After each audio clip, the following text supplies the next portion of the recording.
Harmonics.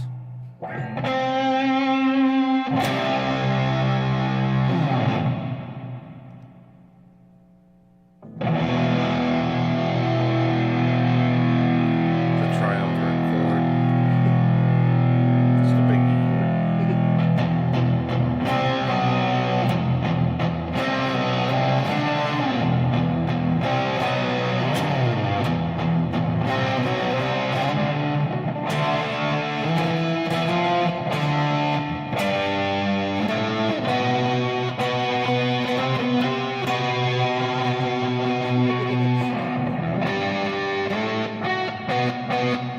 Are we live? Yeah, we have video. Oh man, I dropped my guitar.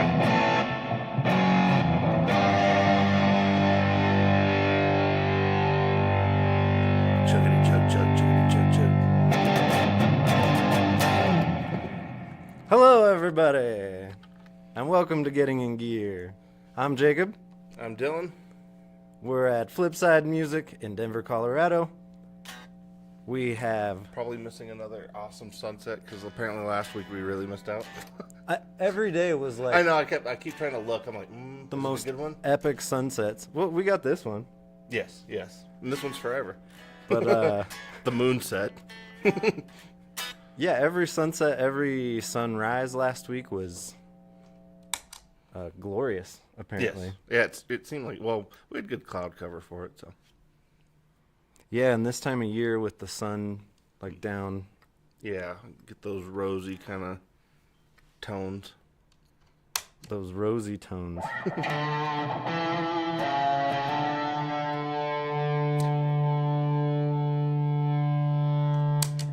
Ka-chunk. Man, those are some switches. Oh, you meant Yeah. Well, so today we are going to be looking at Black Arts Toneworks. Yes. Yeah, small operation out of Ohio. A lot of people have probably heard of them, I'm sure. They've been around for quite a while. I feel like they were one of the first more fuzz-centric brands that I was aware of in terms of when a lot more brands were kind of popping up on YouTube and the whole thing was, developing. Because like they've been around for a bit. Mark's the main guy that operates it, and like I said, I mean it has to be over. I mean it's got to be over 12 years now, I would think. Nice. Yeah. Yeah, it's funny that that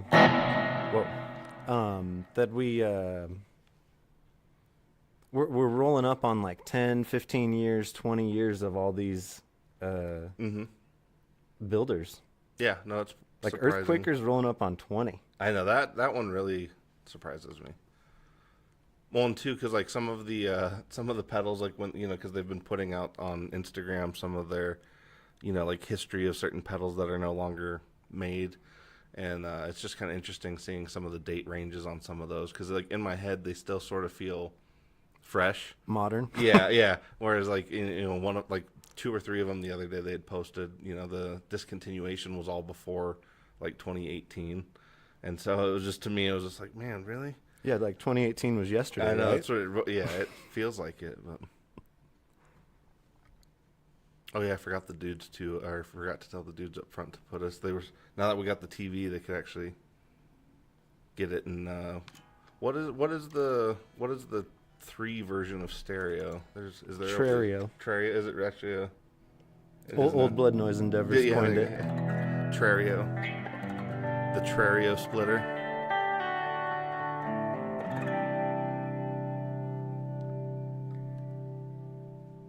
Trario. Quite contrario.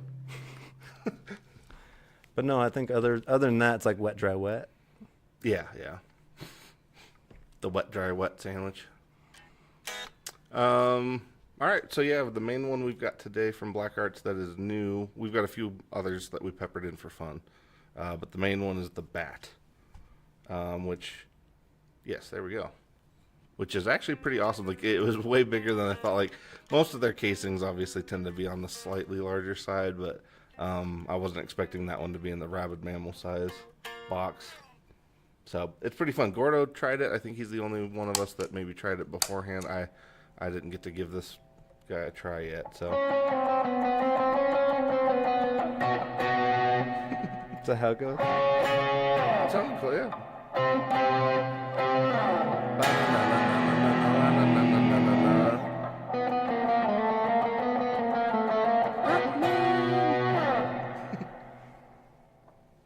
There's a lot of switches on here. What's going on this thing? There is a lot. I actually probably should have pulled up the manual just for any clarification, just in case. Because when I looked at it, it was like a week ago, and some of that info has departed. Here, let me. Well, from the we got a post. We got a high drive. Ooh, high drive. I'm Okay. taking the high drive. Got some Oops, bass. Bass.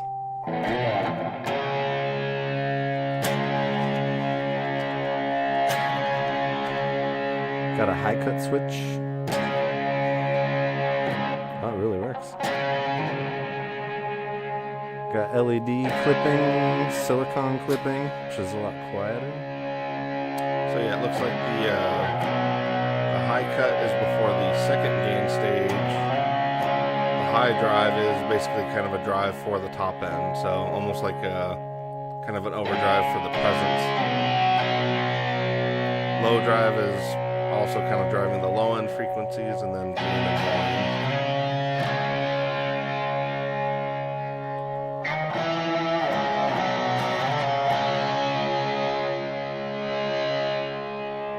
Oh yeah, so low drive, high drive, little mixture of both. What's that say? Treble. I'm gonna see what the low drive does real quick, just to see if we're gonna.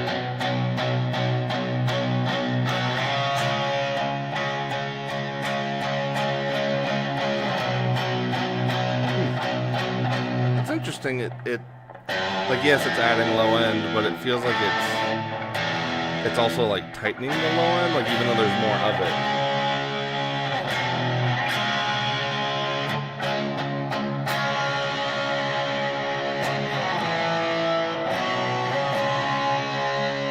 What are these? What's the 1, 2, 3 switch? I think it's the number of gain stages, but let me double check. Oh no, sorry, it's the 3 input voicings. So And one is what? that part he does not, unfortunately, he doesn't really clarify, so it's just 3 voicings.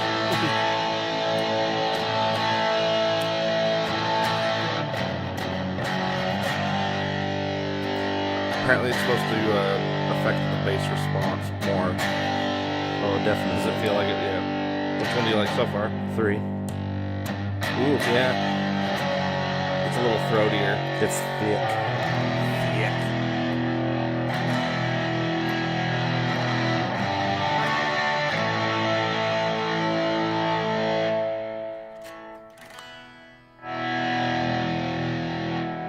Makeup game? Is that what the post switch is?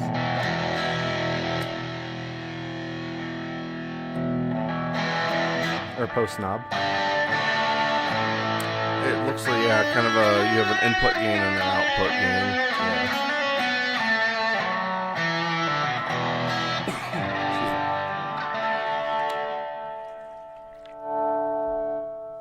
Yeah. Jangle.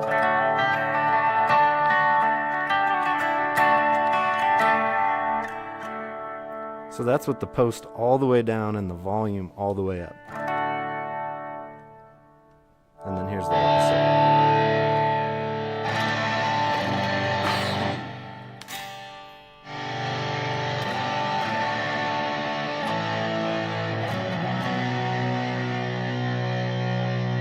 All the drive.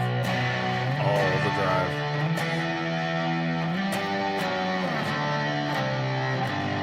Oh, hey, Laz, how's it going? That sounds pretty good. I like that a lot. It does. Gordo said it was really good, so I trust his tastes.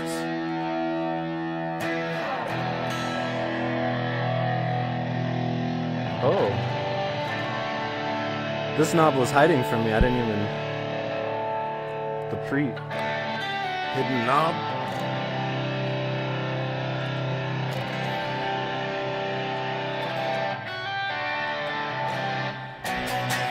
Like on a PV amp. I was, it's so funny you just said that. I was just sitting here thinking it feels very PV-ish in terms of the structure.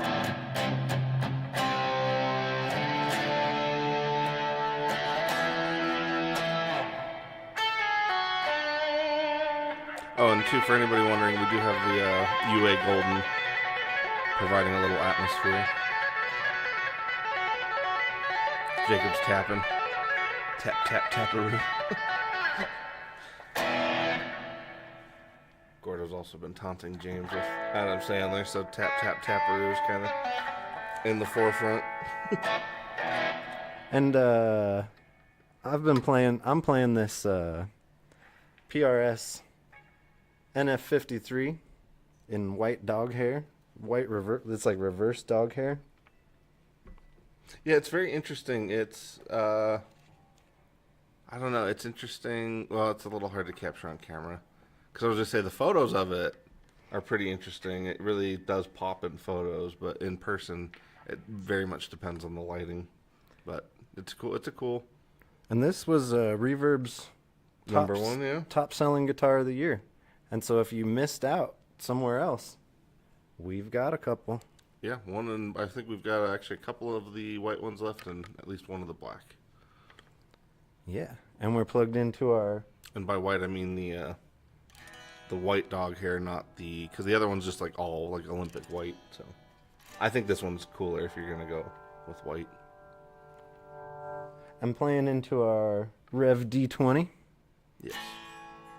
A trusty and reliable D20. And then, yeah, you told them about the reverberator. I did.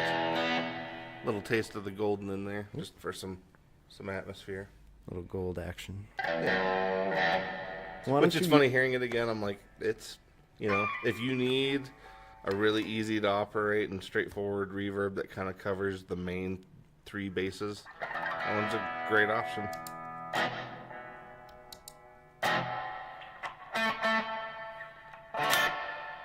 Kind of drips. Yeah.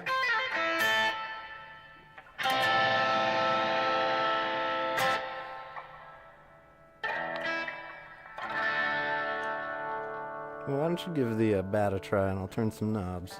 Sure. Let me check my tuning real quick too, just to be sure. And a bat? Is it a high-flying lion or a rodent from the gutter? Delicate enough to act as a boost or driver while responding to guitar controls, heavy enough to be a standalone distortion. So much gain it can collapse under its own weight, or roar like a cutting beast. So many EQ and texture possibilities it can be an always-on device. Well, honestly, Always-on device. I was actually surprised when you turned the gain down. It actually sounded, in terms of just a good preamp, it worked pretty good.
almost like the silicone is a little chewier,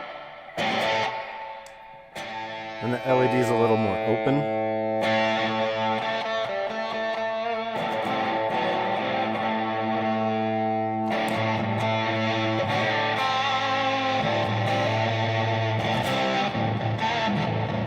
That guitar has some serious low end.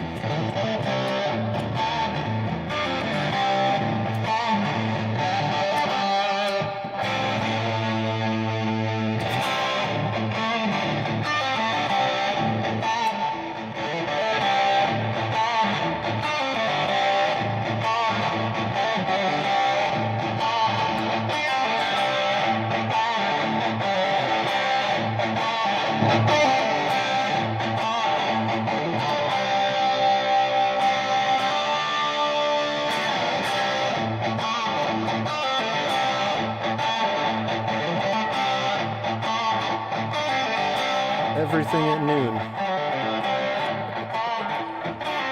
Except for the volume, because we would just crush.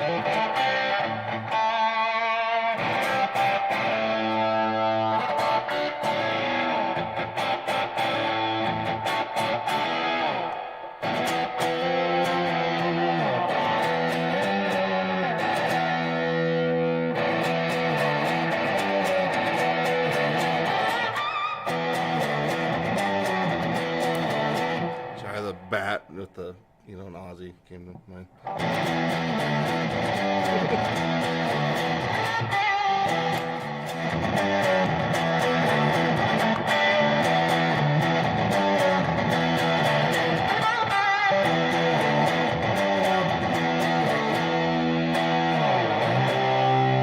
Yeah, in silicone mode, you can do everything at noon.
There's a lot going on. You can get whatever you want out of this thing. Well, it's so interesting because, like, you had some stuff going on that was, like, borderline getting into, like, it was just on the edge of, like, almost like an octave fuzzy kind of thing. Mm-hmm. Then you went into, like, full-on, like, death metal tones, Metallica tones, and then back to, like, classic rock tones. And then, so like, like, yeah. clean. Yeah. There was almost jangly in there. Yeah. No, that was wild. Honestly, because, yeah, you throw that more jangly tone with, like, a good telly or something, which you kind of have. But it's one of those things. Here, let me switch you over. But, man, yeah, like, it's kind of wild. I would almost venture to say, honestly, this might be like the most versatile Black Arts pedal I've tried so far. So a lot of their stuff's really good at what it does, but it you know, it's kind of locked into what it does. This has a range.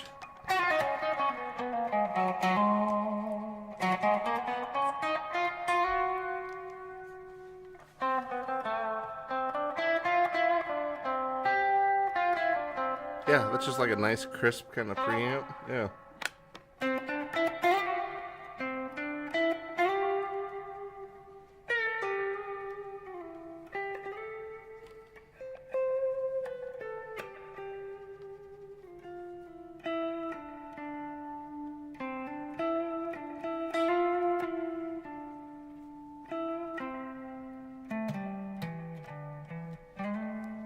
Yeah, that's really nice.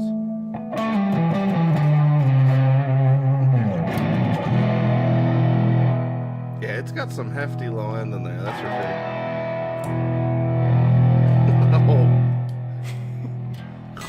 Crushing.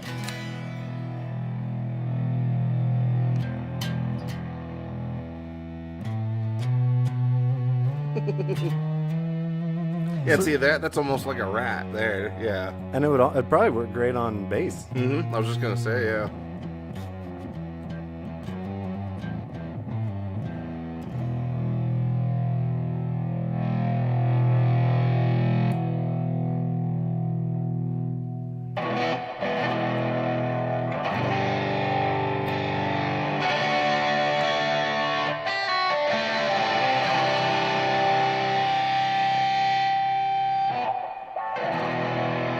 This thing almost had kind of a cocked wah sound there too. It's just got that hair.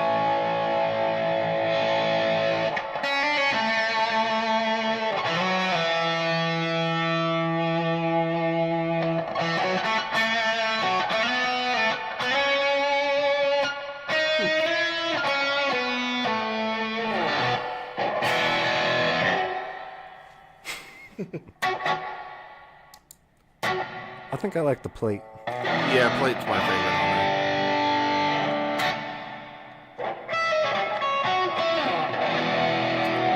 there. So what do you know about this Priestess?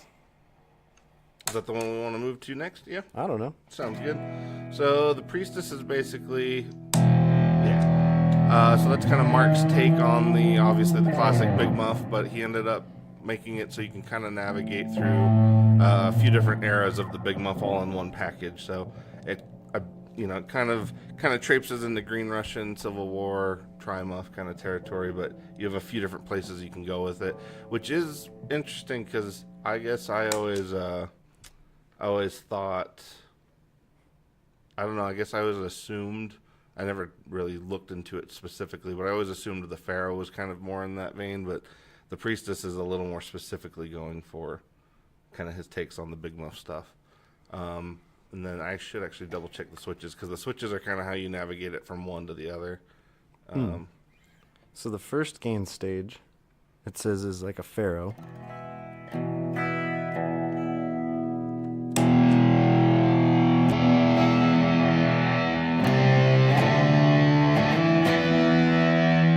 Yeah, so the first gain stage is more like the Pharaoh.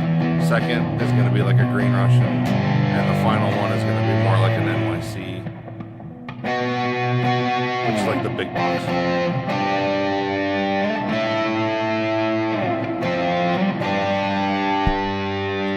Will you walk us through those?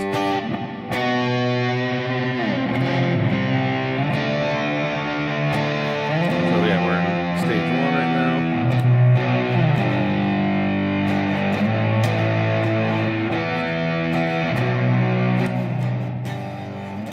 Whoa. Yeah, that one gets real dark. That's the NYC. So back to the Russian for a second. Which is interesting because the Russian just sounds like a beefed up version of the Pharaoh. And then back to the Pharaoh setting.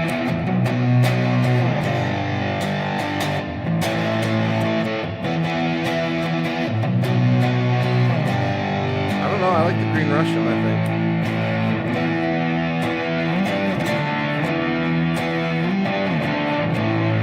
Also features a mids control, which is pretty nice for any Big Muff. Let's read through that real quick.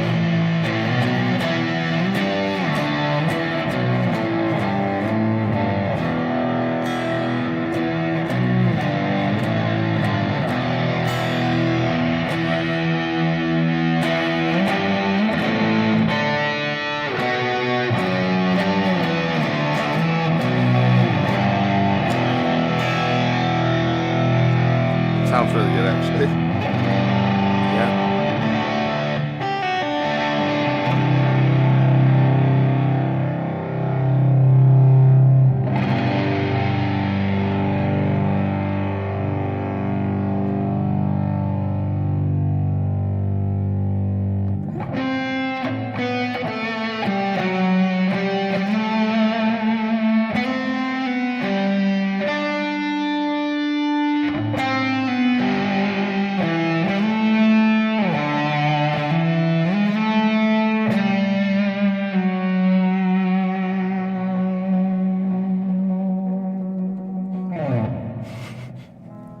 Yeah, that sounds really good.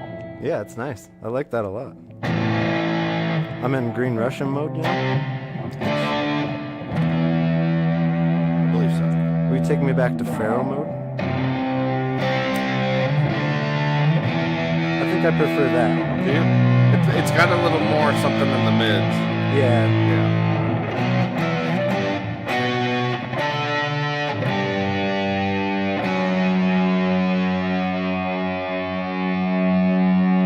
Oh, the sustain tier.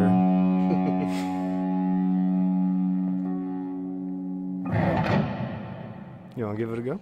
Sure. And I'll twiddle some knobs.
Clean up with your volume.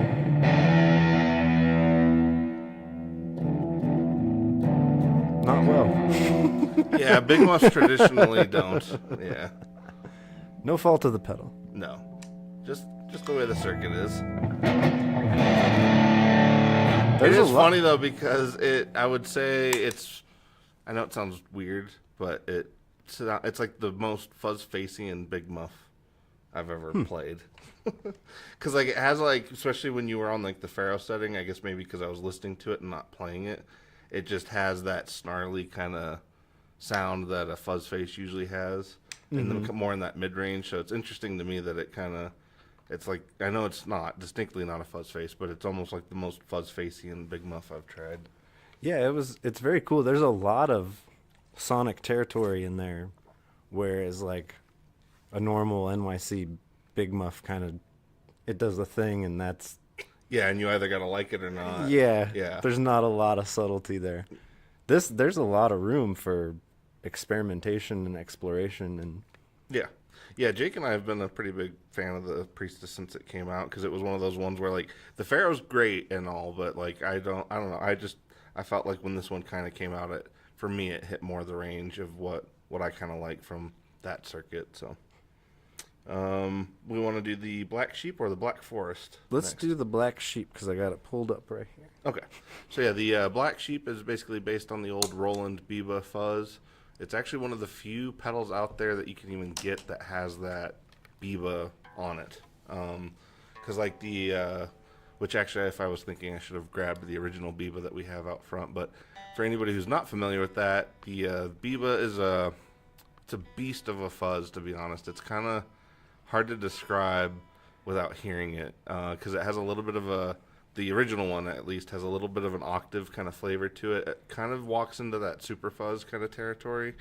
So it's one of those ones that's just like, if you want a fuzz to take up a ton of space, that's the one.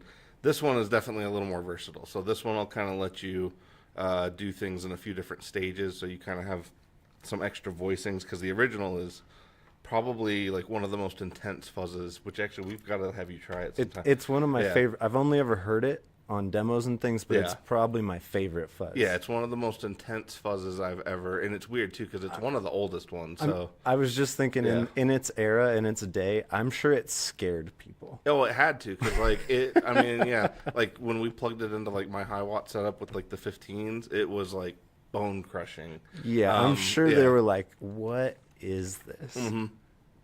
Yeah, no, I wouldn't doubt. And honestly, if I remember right, I think John Entwistle might be one of the only ones that I remember playing the Biba fuzz because I was going to say it tends to be kind of a mainstay of like bass players, not as much guitar players. And it is interesting too because like Mike from Earthless also uses. He actually uses the Black Sheep. He used to use a Biba, but he kind of likes the Black Sheep more. And it's actually like his for a long time. I think he's maybe moved on to a few other things now, but for the longest time, it was like his core bass tone. You So. sure that's not him? It actually probably, yeah. I mean, if Mike had a little bit, yeah. Oh, It Mike's would- the bass player. Yes, yeah. But yeah, it would kind of fit though that Mike would probably be flipping the bird going down the highway on a motorcycle. Like, that sounds like Mike. So. But yeah, so yeah, I like the Black Sheep. It's a fun offering that like not a lot of companies hit on. So, you ready? Yeah.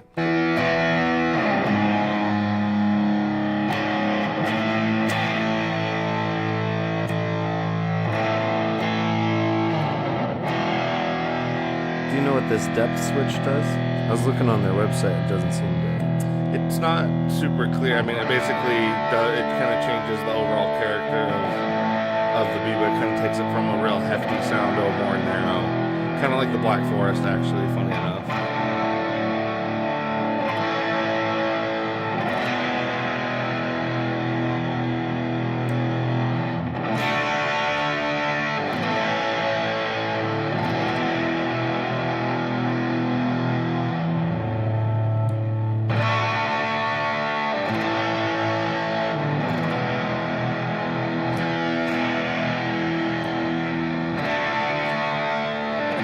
Part of me kind of wonders if we were introducing more low end, if it would kind of change that a little more, if that makes sense.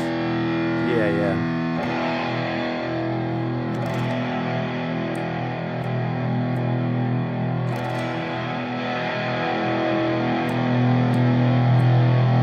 Oh, there we go. There you go. Yeah. So it's the opposite.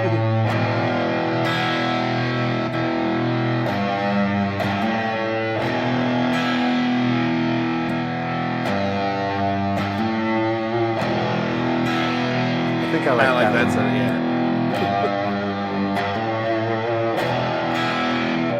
For me, it's 2.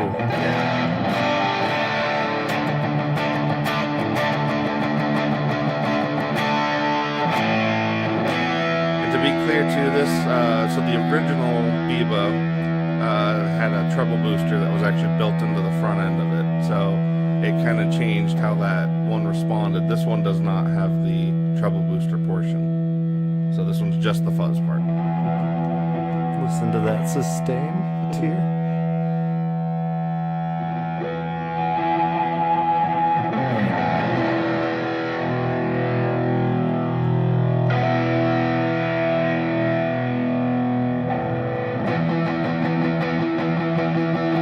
Get your motor running.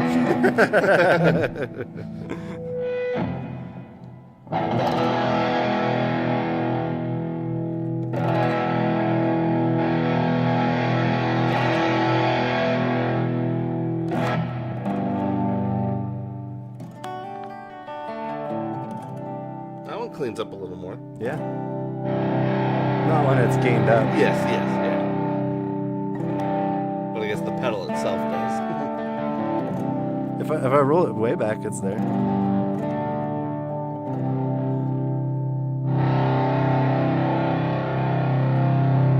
That's a good setting though, yeah.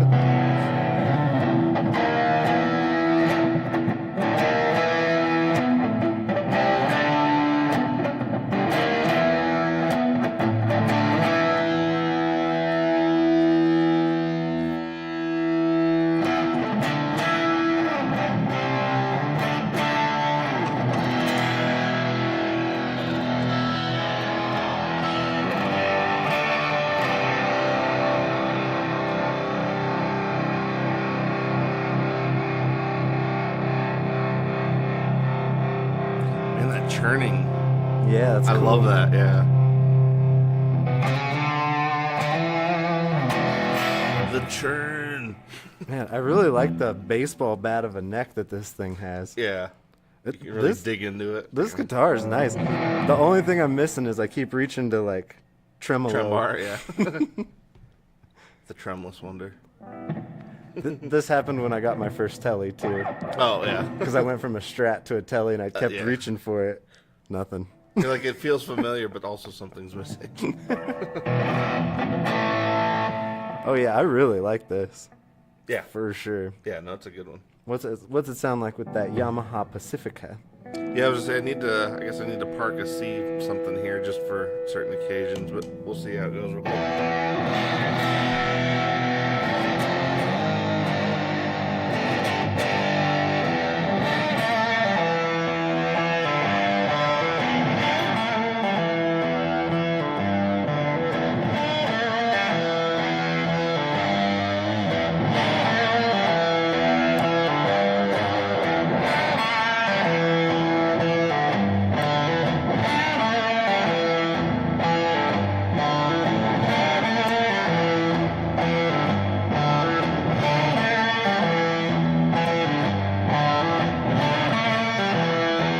It's like it's moving where the low mid hump is. Yeah.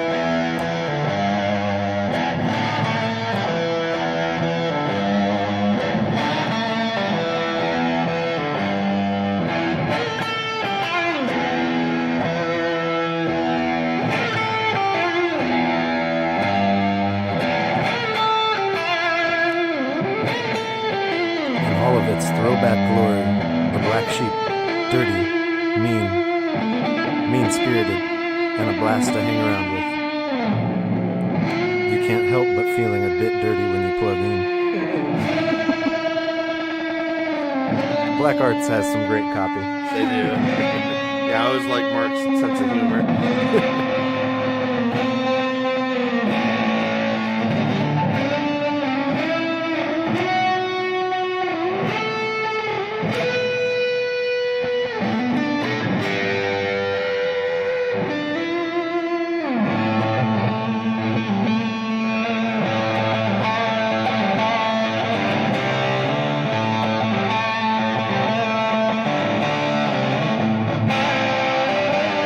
That guitar is really has some.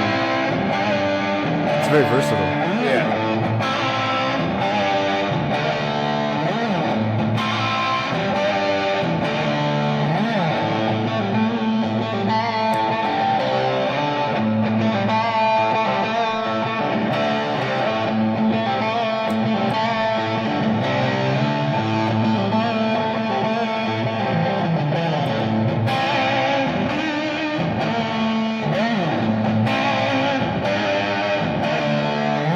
This probably really helps contour, like you said, like a C, something in C. Yeah, or even like I was saying, like with bass, it's one of those ones where I think it's because like Mike, I mean, it had to be a good 5 to 10 years that he was using that as his main, like his always on kind of drive slash fuzz. Yeah, so like, at least, well, yeah, I'm sure the Priestess would too, but the Bat and the Black Sheep for sure. It seems like he had bass players slash low tuned folks in mind. Yeah, which definitely is more his crowd. I think as time. I mean, I think Mark himself comes from obviously like more of a classic rock slash early metal kind of background. But I think a lot of his customer base, especially with a lot of the, like I said, they're a very fuzz centric kind of brand, and so I think as time has gone on, he's dialed things in for that crowd for sure, which is pretty cool though too, because like the guys that are keeping that in mind and not always aiming just for the middle of the pack, it is nice to have those brands. So here's another tube screamer. exactly, yeah. Tube And then, screamer. Very last one we have is the Black Forest, which this one's also one of my favorites. I actually had it for a number of years. It's based on the old Color Sound Overdriver. I think. Oh, nice. Yeah, I was gonna say Jeff Beck and David Gilmour are kind of two of the more prominent users of that pedal. That's kind of a rare one. It is. It's very. That's why I've actually always liked this one, because it's one when people come in and they want something a little bit more off the beaten path. I kind of reach for this one because it's one of my favorite drives that, like, if you don't continue to use it as a drive, it also makes one of the best boosts you can have. Because it has this, what you guys will hear in a second, it has this contour switch similar to the Black Sheep, but it makes a big difference. Like, I remember, granted I was probably playing in C, so we'll see what happens again, but I just remember specifically the amount of, you could kind of take it almost from like classic like Rangemaster treble booster all the way into like blown out kind of, not quite 385 territory, but you're getting into that kind of blown out preamp kind of sound. And it was just really great. And it's also really fun with like single coil stuff. If either one of us had a trem, it's really fun to just do those sustained kind of bends and stuff on that one. So, oh yeah. That doesn't have a trem? No, I think this guy's stop tail. Huh. Yeah, stop tail. Huh. Could have fooled Man, me. shit. This thing would be one of the most, like, if you're talking about versatility, if this did have a trim, yeah, like, because it's basically, I mean, it already does a million things for being pretty simple, so. Maybe that's why it's still here. Maybe, yeah, it just needs a, well, there's pros and cons to that for sure. Because honestly, too, the neck on this is obviously still I mean, I love the whole thing, but the neck is what's really great about it. Fender doesn't make too many S-style things with a Stop tail, stop yeah. tail. That is true. So, if you're looking, Wonder if some of that like more low end definition kind of comes through from this because of that, though. and I think the purple really helps with that low end clarity. Oh yeah, yeah. I mean, purple's has the most low end character to it. Maybe green, purple, maybe black. Always black. Yeah. Alrighty. So yeah, I'll switch you over first. Oh, that's loud.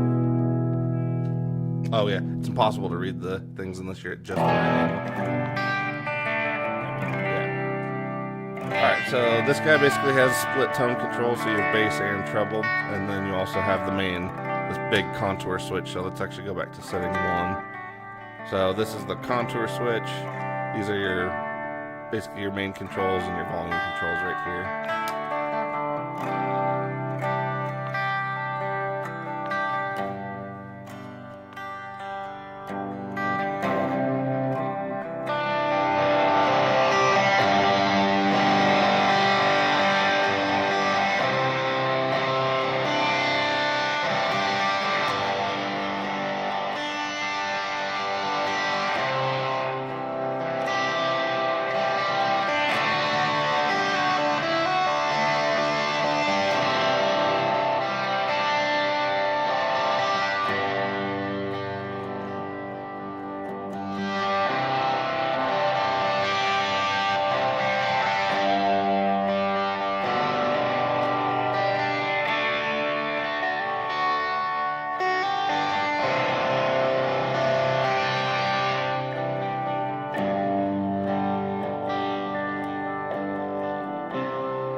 up on the heftiness.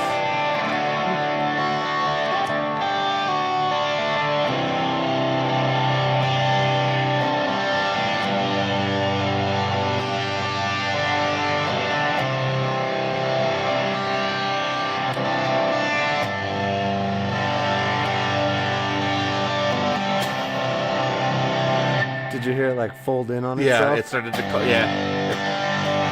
collapsing.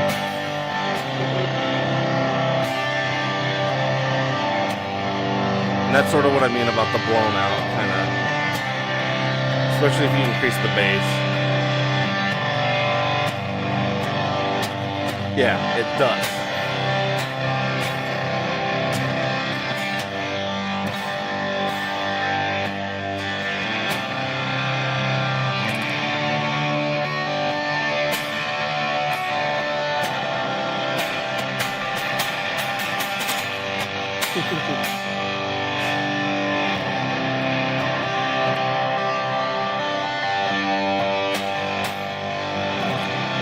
Yeah, it doesn't fold in as hard. Yeah. Still does a little bit.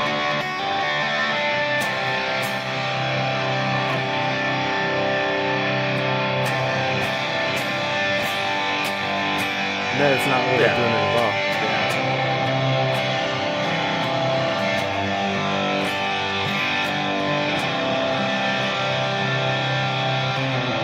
Well, that's sort of what I mean about it as a boost too, because like let's pull the gain back, give it more of a straight boost, and then like I said, if you start in the more narrow, kind of jangly, kind of light, and then as you kind of creep up,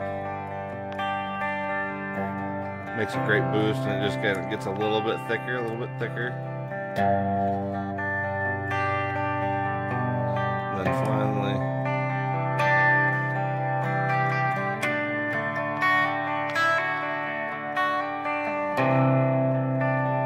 so like without it,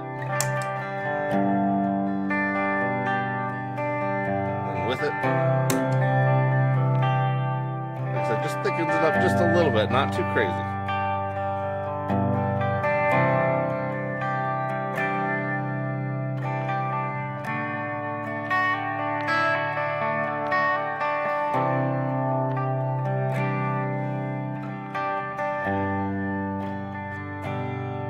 That's a really nice like tone shaper. Like, oh, this is my always on. Yeah, and that's exactly the way I used it for a while.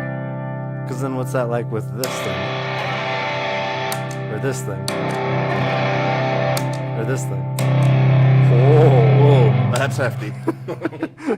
As everything collapsed in on Everything itself. went, yeah, everything red lines. Ooh. Yeah.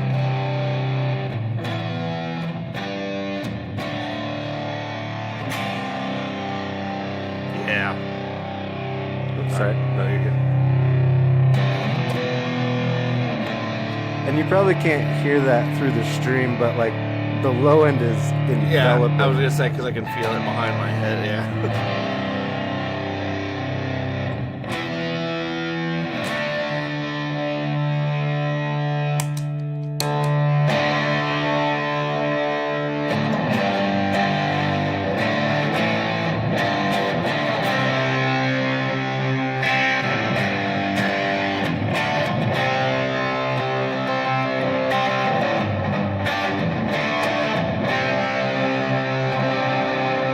It's a really nice chewy sound. Yeah, chewy.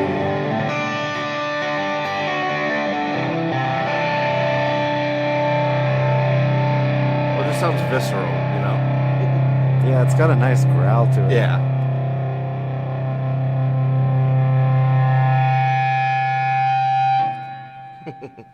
Yeah. Black Arts Toneworks. Get it. Get you some. Get you some.